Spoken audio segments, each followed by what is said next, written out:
জয় বঙ্গবন্ধু, জয় বঙ্গবন্ধু। বাংলাদেশ ছাত্রলীগ, নেতামোদের শেখ মুজিব, বাংলাদেশ ছাত্রলীগ, নেতামোদের শেখ মুজিব। বিচার চাই, বিচার চাই, সুমন খায়ের বিচার চাই, বিচার চাই, বিচার চাই। সুমন খায়ের বিচার চাই। সংগ্রামে উপস্থিতি, আসসালামু আলাইকুম। রংপুর উপজেলা ছাত্রলীগ কর্তৃক আয়োজিত আজকের এই প্রতিবাদ সভার সম্মানিত সভাপতি আমার ভাস্তি আমানুল্লাহ আমান সাহেব, ছাত্রলীগ, যুবলীগ, স্বেচ্ছাসেবক লীগ, কৃষক লীগ, আওয়ামী লীগ সহ সকল নেতৃত্ব দ্বারাই মজিব শুভেচ্ছা। সংগ্রামী ভাইয়ের আমার, সুমন খা সম্পর্কে আমরা সবাই কিছু না কিছু অবগত আছি। একজন ডিম ব্যবসায়ী, একজন মুরগি ব্যবসায়ী, একজন মাছ ব্যবসায়ী কিভাবে 10 তলা 20 তলা বাড়ির মালিক হতে পারে? ঢাকায় বাড়ি, ঢাকায় জমি, কুষ্টিয়ায় বাড়ি, কুষ্টিয়ায় জমি কিভাবে হয়? সংগ্রামী ভাইয়ের আমার, এই সাদিকুজ্জামান সুমন নিজের বউকে হত্যা করে তিনি ক্ষান্ত হন নাই। সেই বউ হত্যার আমরা সুষ্ঠু তদন্ত চাই এবং বিচার চাই।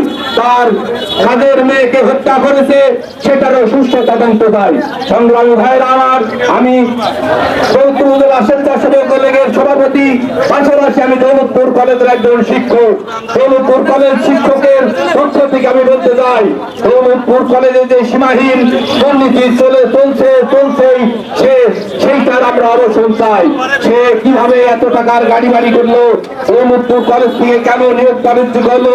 দৌলতপুর কলেজের একজন শিক্ষিকা নয়, 2 জন শিক্ষিকার সঙ্গে তার অবৈধ সম্পর্ক। এই আমরা সুষ্ঠু বিচার চাই। সুমন খা তার অফিস কক্ষে সেই শিক্ষিকার সঙ্গে লীলা খেলা করে, এইটার আমরা সুষ্ঠু তদন্ত চাই। আমরা শিক্ষক সমাজের তদন্ত চাই এবং দৃষ্টান্তমূলক বিচার চাই। সংগ্রামী ভাইয়ের আমার, ছাত্রলীগের পরে ছাত্রলীগের উপরে যে বর্বরতার সামিল গুলি করে হত্যা করার হুমকি দিয়েছে, সেই হত্যার আমরা সেই হুমকিরও বিচার চাই। সংগ্রামী ভাইয়ের আমার, তার লাইসেন্সধারী অস্ত্র আছে, এই লাইসেন্সধারী অস্ত্রের বিপক্ষে তার অবৈধ অস্ত্র আছে, সেই অস্ত্র আমরা প্রশাসনের কাছে আহ্বান জানাবো, তার অবৈধ অস্ত্র দিল অবিলম্বে গ্রেফতারের মধ্য দিয়ে যেন তার অবৈধ অস্ত্র প্রয়োগ করা হয়। সংগ্রামী ভাইরা আমার, সকল বিচার, সকল অন্যায়ের প্রতিবাদ রেখে আমি আমার সংক্ষিপ্ত বক্তব্য শেষ করলাম। জয় বাংলা, জয় বঙ্গবন্ধু। এবং বিপ্লবের নেতৃত্বে কলেজ ছাত্রলীগের নারপুরের নেতৃত্বে ঐক্যবদ্ধ হয়েছে। আমরা ঐক্যবদ্ধ হয়েছি একটি উদ্দেশ্যে। আপনারা জানেন, এই দৌলতপুরের নদীকে দৌলতপুরের লিখতে কলঙ্কিত করেছে কোন কুলাঙ্গার? দৌলতপুরের নদীকে নষ্ট করেছে কোন কুলাঙ্গার? আমরা সেই কুলাঙ্গারকে চিহ্নিত করতে পেরেছি। 2001 সালে বাচ্চুল্লাহর দ্বারা সেই কুখ্যাত সন্ত্রাসী সুমন খান নিয়োগ নিয়েছে। তারপরে সে ঐক্যবদ্ধভাবে ছাত্রদল করেছে, সন্ত্রাসী করেছে, অস্ত্রবাদী করেছে। সেই অস্ত্রবাদের নেশা আজকে তার কাটেনি। আজকে এই দৌলতপুর ছাত্রলীগ ঐক্যবদ্ধ যখন হচ্ছে, তখন এই ছাত্রদলের প্রত্যেক সুমন খান আমার ছাত্রদলের প্রতি আল্লাহ ফেলেছে, নজর করার চেষ্টা করেছে। আমি সুমন খানকে বলতে চাই, এটা নিজ স্ত্রীকে হত্যা করা নয়, এটা তাদের মেয়েকে হত্যা করা নয়, এটা বাংলাদেশ ছাত্রলীগ। এই ছাত্রলীগকে যদি অস্ত্র ব্যবহার করা হয়, এই বাংলার মাটিতে অসংখ্য ছাত্রলীগ রয়েছে, তোমার পা ফেলার জায়গা থাকবে না। কোন জায়গাতে তুমি বিদেশের মাটিতে যে টাকা পাচার করেছ, ওদের সম্পত্তি করেছ, তোমাকে চলে যেতে হবে। এই দৌলতপুরের মাটিতে জায়গা হবে না। আরেকটা কথা বলতে চাই, আজকে বক্তব্য দেওয়ার সময় নেই, শুধু বলতে চাই, তুমি বুলবুল আহমেদ তখন সাগরের নামে কুচ্ছা রচনা করেছো। আমি তোমাকে বলতে চাই, এটা দৌলতপুরের মাটি।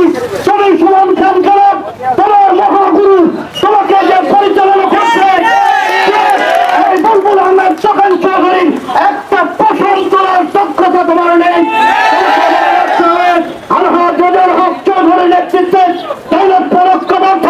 আমি দৌলতপুরের আওয়ামী লীগের সদস্য হিসেবে বলতে চাই, কিসের পরে তুমি সাংগঠনিক সম্পাদক হয়েছে এটা আমরা জানি। সেরকম এদিকে প্রশ্ন রাখতে চাই, এই ছাত্রদল করোনা, এই বিএনপি পরিবারের লোক, এই ফেন্সিডিলের আত্মীয় স্বজনের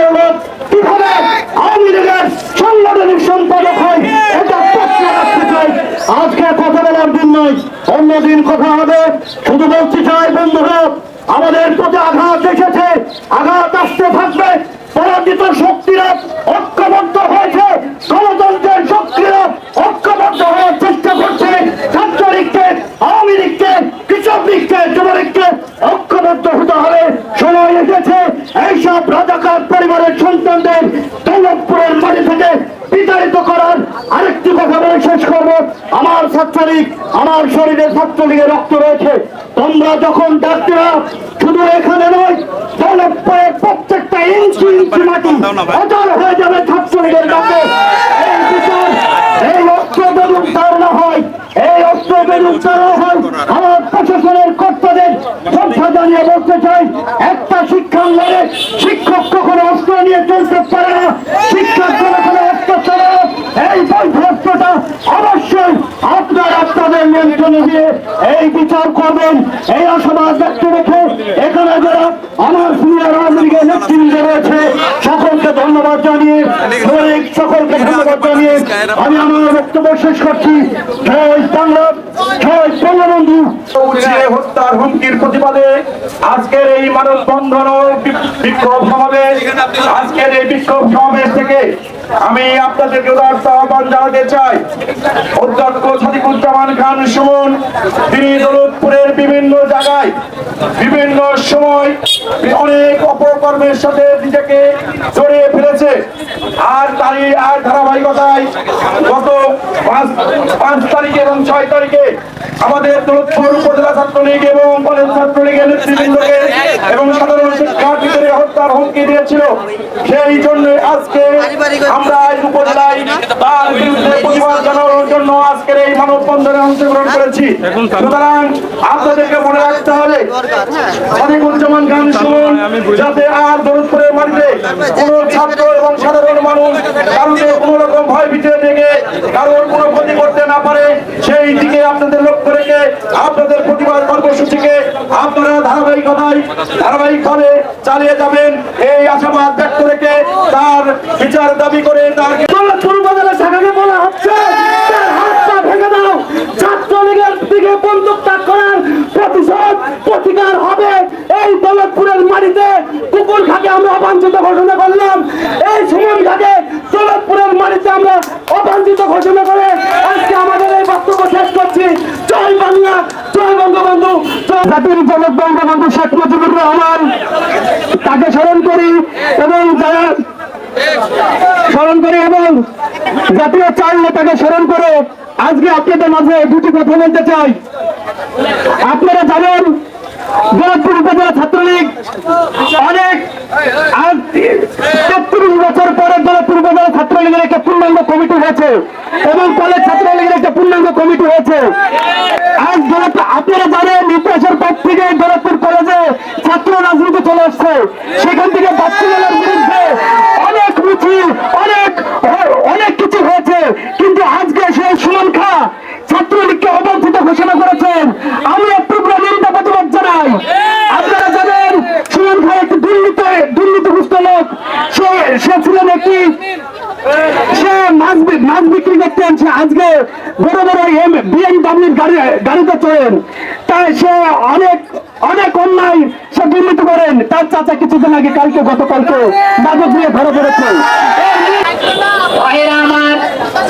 আমি যখন কলেজ ছাত্রলীগের সভাপতি ছিলাম, দৌলতপুর ছাত্রলীগের অর্থ বিভাগ সম্পাদক ছিলাম, তখন আমরা এই দৌলতপুর এবং মধ্যাপুর কলেজে জয় বাংলার স্লোগানে মাটি কম্পিত